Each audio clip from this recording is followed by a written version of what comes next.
Quick question, if your computer is slow, what do you blame first? The RAM, the storage, or your internet? Drop your guesses in the comments. Seriously, I want to know what you pick. Because today we're clearing up one of the most common tech mix-ups out there. RAM versus storage. They're both memory in a way, but they do totally different jobs. And confusing them can make you spend money on the wrong upgrade. By the end of this video, you'll know what RAM does, what storage does, and real signs when you need more of one or the other. And a super simple way to explain it to anybody. Let's make this easy. Storage is where your computer keeps stuff long term. Think apps, games, photos, videos, documents, everything that still exists after you shut down. RAM, on the other hand, is your computer's short-term workspace. It's where your computer holds the things you're actively using right now, like the app you have open, your browser tabs, or whatever you're currently working on. If you remember one sentence, remember this. Storage is where things live and RAM is where things happen. So here's a quick visual. Imagine your computer is a desk job. The storage is the filing cabinet that holds a ton of files, right? The RAM is your desk surface. That's where you spread out the papers you're working on. Now, having a huge filing cabinet doesn't help you if your desk is tiny and cluttered. And a massive desk doesn't help you if you have nowhere to store anything permanently. Okay, how do you feel or see a RAM problem? RAM issues mostly show up when you're multitasking most of the time. So it's like if you open a lot of Chrome tabs, if you switch between apps, if you try to edit a video, join a call, and have Spotify playing in the background, suddenly everything feels sticky. Now, signs that you might be short on RAM would be switching between apps feels slow. The computer freezes for a second when you click around sometimes. You hear the fan ramp up while nothing big is being downloaded. Your browser reloads tabs when you return to them. That's a sign as well. You might be like, why is it so slow? I'm not even doing anything. Here's what's happening. Your computer workspace is full. So it starts juggling, moving things in and out. It's like trying to cook on a tiny counter. You gotta be careful where you move the plates. You gotta make sure you don't confuse the ingredients. And you gotta keep an eye on the stove over there. So it's like, it's very hard when you don't have enough RAM. Now, storage problems feels different. Storage issues usually show up as either you can't install updates, you can't download a file, your computer says this is full, example. Your videos won't export because there's no space. You're deleting stuff just to keep going. And there's a second storage related slowdown people don't really realize, which is like,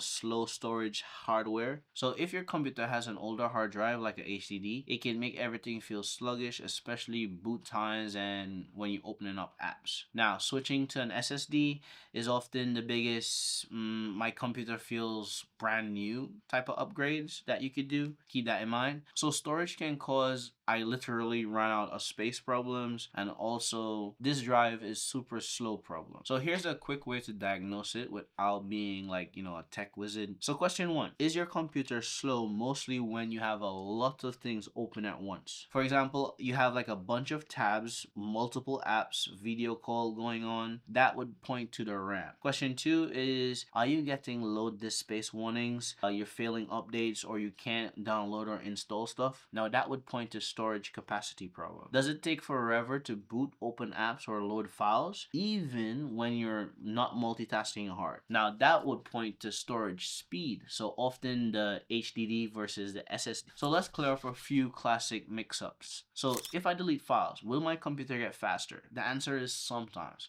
but not because you freed up RAM.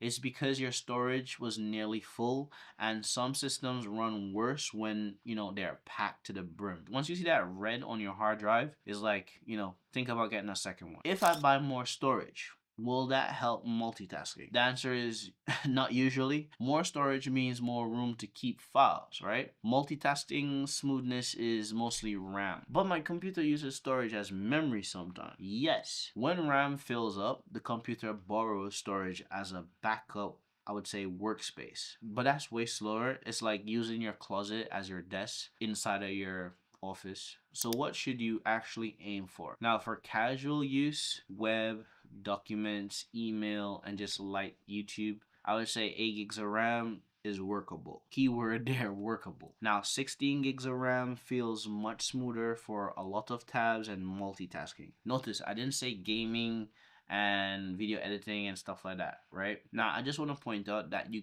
can game on 8 gigs of RAM, 16 gigs of RAM, but that comes with its own pitfalls, right? Because in an instance you could game at with 8 gigs of RAM, but like it depends on your setup. You won't be able to do much, right? Just play game. You might be able to have Spotify open or like maybe use your phone or something on the side. Now for storage, I would say 256 gigabytes is okay if you're careful, right? In my opinion, 1 terabyte is the sweet spot for most people. It's like especially more if you store a lot of videos, games, or big photo libraries. Like if you like to take a lot of pictures. And if your system is still on the HDD, an SSD upgrade can feel like a superpower.